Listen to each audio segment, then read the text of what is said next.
Hello to the second part of day 13. So we solved part 1 this morning. Not very pretty, but it worked. And I think it's fairly easy to follow, except it's a lot of copy and paste. But let's have a look at part 2. Okay. There isn't much you can do to prevent crashes in this ridiculous system. Well, that's a bummer. However, by predicting the crashes, the elves know where to be in advance and instantly remove the 2 crashing cars the moment any crash occurs. They can proceed like this for a while, but eventually they're going to run out of cards. It could be useful to figure out where the last card that hasn't crashed will end up. Okay, for example, alright, so we're always removing both cars as soon as they crash.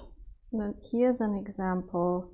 These 2 cars move together, these 2 cars will move together, these 2 cars will crash. So we will remove this, this, and this. We can keep these and this one. Actually, you probably can't even see my mouse. Okay, I have to double check that. Okay. And so now we have those. Now those 2 will crash. So at the next tick, these 2 will crash, and this one is still finishing up the tick. After 4 very expensive crashes, a tick ends with only 1 card remaining. Its final location is 6-4. What is the location of the last card at the end of the first tick, where it is the only card left? Alright, so we need to change this sample input. And we want to remember that the solution was 6-4. Okay, test input. And how were we solving this? Oh, we were saying, where is my collision function? Here's the collision function. Okay, now I'm really glad we refactored a little bit during the morning session. Otherwise, this would be complete chaos. Okay, so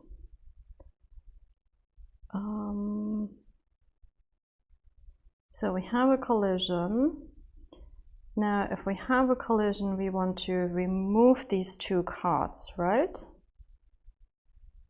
Okay. So we were crashing X and Y. So instead of crashing them, we want to remove them.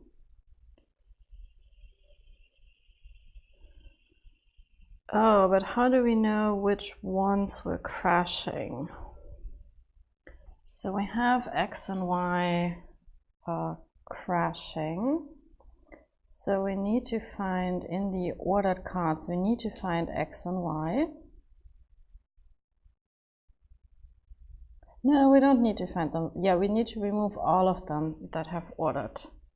Okay, so we do ordered cards that filter,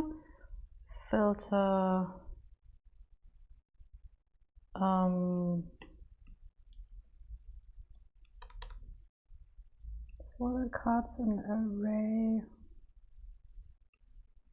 Alright, so on those ordered cards, we have a card, and we want to return card.x equals x and card.y equals y.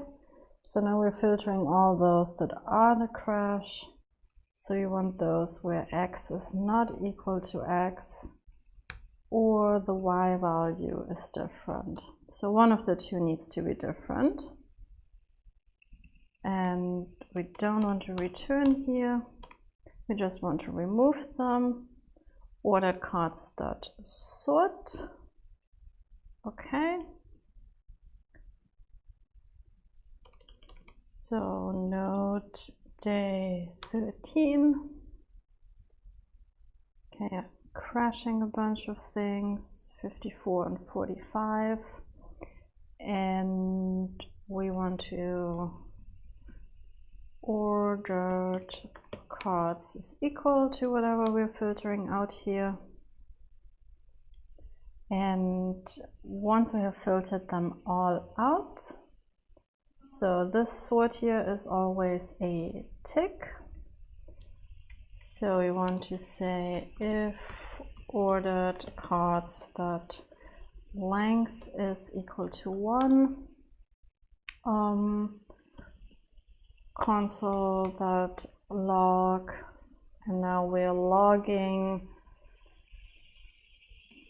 ordered cards, the one that's left dot x, and ordered cards, the one that's left dot y.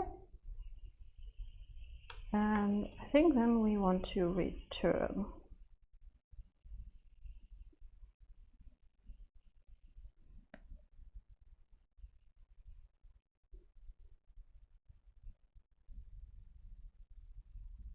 Oh, this was the sorting function. Okay.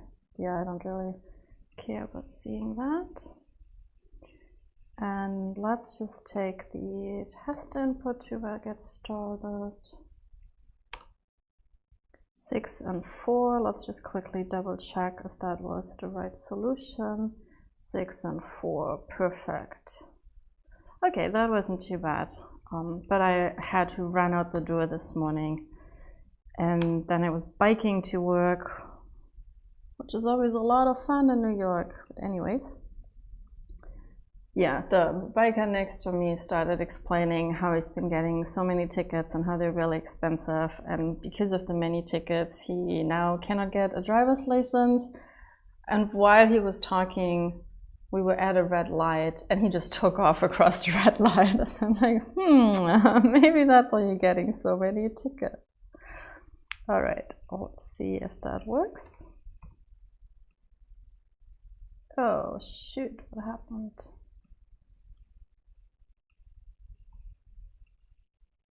Okay.